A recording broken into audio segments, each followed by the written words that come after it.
Hello, people of the internet.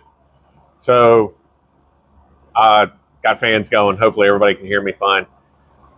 Today, in the continuing of the Volvo project, we're going to tear into the cylinder head, try to get it stripped down so it can be cleaned, inspected. Uh, from the little bit that I can kind of see of the valve seats poking out around the valves, they look okay, but that's not really a good way to get a clear picture. So, we've got to start field stripping it and see what we find out. I'm hoping the valve guides are still good. I really don't want to have to put new valve guides in, but that's part of life. We'll just see what we got. All right, so probably not the best camera angle in the universe, but you got to work with what you got. First step is the easiest step. Take the valve cover off. Let's see here. Try to lay stuff out also in like a reasonable format. I don't want the valve cover there. That way you're not trying to deal with, I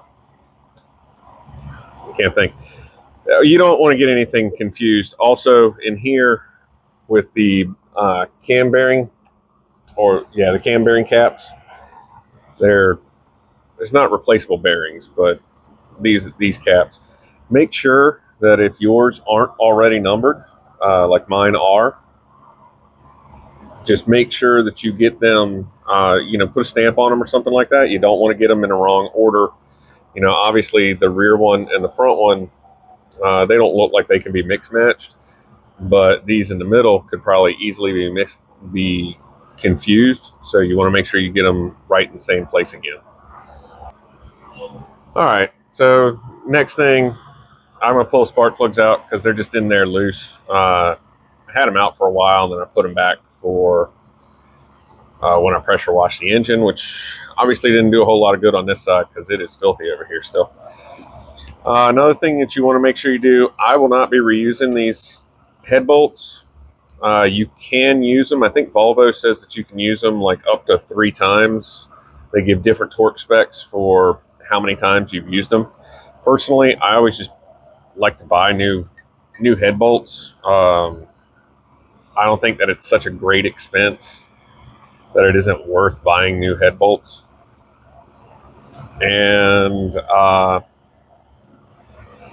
next step, you're going to take your cam bearings off, pull the head bolts out. Again, like I said, if you're going to reuse them, you might want to keep them in order or where they come out. On this engine, it doesn't matter. They're all, it's one bolt used in a ton of places. But in some engines, they're different lengths. And you also need to pay attention in some engines if you have like, it's going into like a water jacket. Sometimes it requires sealant on the threads. You can't just throw them in there and hope for the best. You do always want to pre-oil the threads a little bit, but that's a whole different thing. So since that's pretty straightforward and the big meat of the project is going to be under the can, I'm going to put you on a hyperlapse and get through this.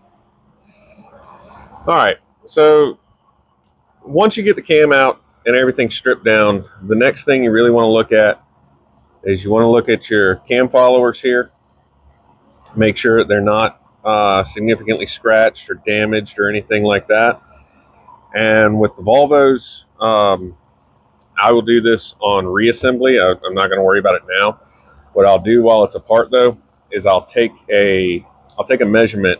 So they have shims in them, and everything's covered in oil, so it's probably not going to come out for me.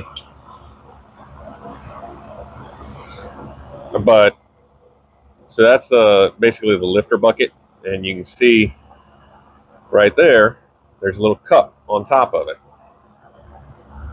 And what you got to do is shim this top piece is a shim, and you got to shim between it and the cam lobe. There's a spec, and we'll go over that when it comes back time for reassembly. Right now, just want to tear it down, inspect it, see what we got. But don't get these out of order. And while they're out of the engine, while they're out of the cylinder head, while you're cleaning and doing other things, possibly clean them up, mic them, and then mark on them with a Sharpie. That way you know exactly what thickness you're starting with, and go from there. All right, so the followers and shims are out, and kind of looking a little rough on the tops of some of these valves. You can definitely see, like, this is an intake valve here, and that's what's left of the stem gasket. Okay, quick editing note here. Those remnants on top of the valves are what's left of the hushers, or also known as valve absorbers. They're not part of the seal. I don't know. I'm bad at English. So back to the regularly scheduled program. That's an exhaust valve. These two, we don't see anything, just dirt on, what are you? Dirt on the exhaust valve, grit, grime, whatever. That's the other one. So definitely due for, cylinder head overhaul. And, but, so far, nothing majorly destroyed or anything like that. So that's always a plus. Okay, so that all came out. Actually, it was just that number one that gave me a lot of issue, and I'm gonna have to end up bore scoping once I get the valves out, because where are we at? Only one of these came off the exhaust valve for cylinder one, and there should be two, in case you don't know. There should be two. And I have rolled the cylinder head around, and I have shoved a magnet and flashlight and everything else in there, and I can't find the other half of that, or the other keeper there. So, yeah, I'm going to have to break out the bore scope and give it a good look, but I want to get the valves out. So, let's see here. Yeah, sorry, I'm fighting with the mic. I know it's not on camera. So one of the things you want to do with the valve is you kind of push it down. Don't get it into the grooves at the top, but you want to push it down a little bit. You want to kind of grab it and wiggle it side to side, up and down, see how smooth or stiff it fits in here. And before you just yank the valve out, push the valve all the way to the top of the guide with your finger and make a seal. And do you hear that noise? I don't know if it came through. Let's see here. Get it over here.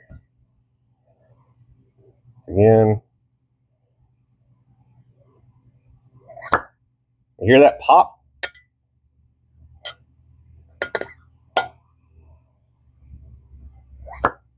That pop there? 9 times out of 10, if you get that big pop, your guides are likely not worn out enough to need replacing. Let's see if we get it again.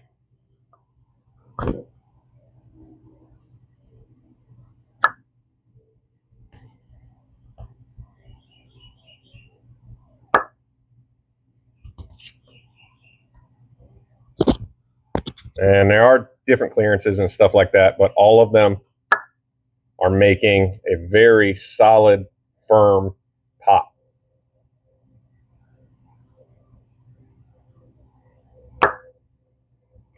And you do kind of have to give it that quick pull to do the trick. I know it's not very scientific, and yes, you're going to want, but if you get a strong vacuum, like even just moving the valve back and forth like this, if you can feel it trying to suck your finger in, I'm looking at the camera talking, the mic's down here. What?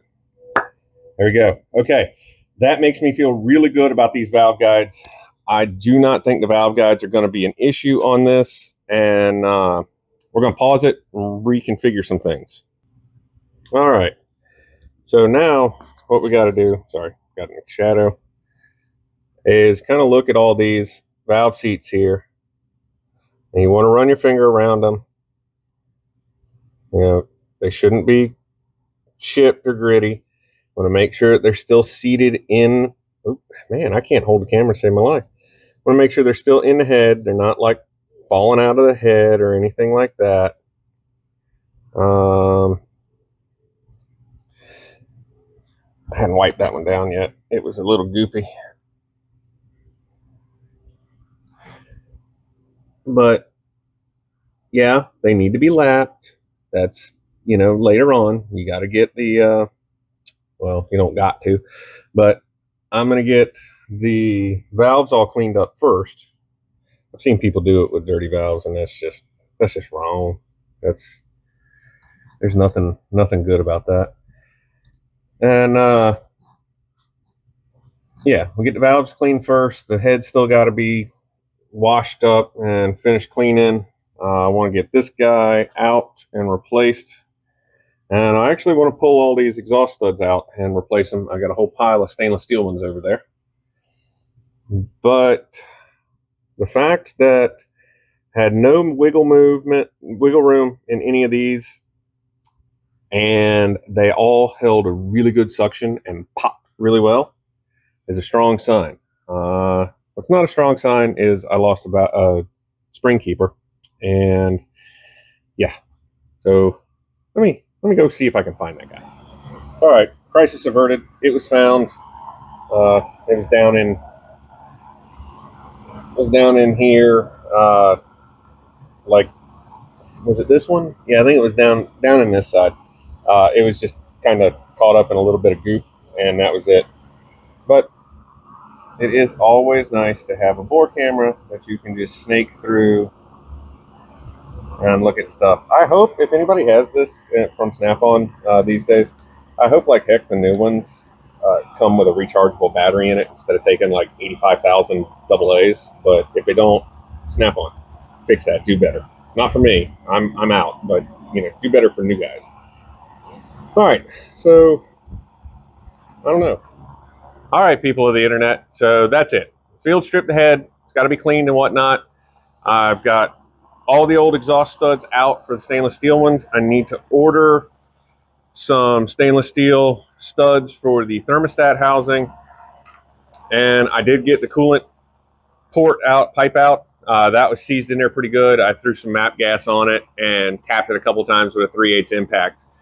Zip, bang, right out. Didn't destroy the threads or anything like that. Didn't jack up the cylinder. Always remember, a little bit of heat works wonders. Again, I get no kickback for it, but if you haven't gotten yourself a set of stud removal tools yet, you go, just get them. I know you can double nut, you can do all this other stuff. Just get the stud removal tool. Okay, what is this? This is AST. Let's see. Can we get this in the camera? Nope. There we go. That's the one I use. I've got it in metric and standard. There's tons of different brands at tons of different price points, but they are phenomenal tools. You really ought to have it. So that's going to wrap it up for this episode of Destroying Project 940. And I don't know what we're doing next. The caravan of deliveries has already started to arrive, and so I got to figure it out. But for now, get out, have fun, and go do something you like.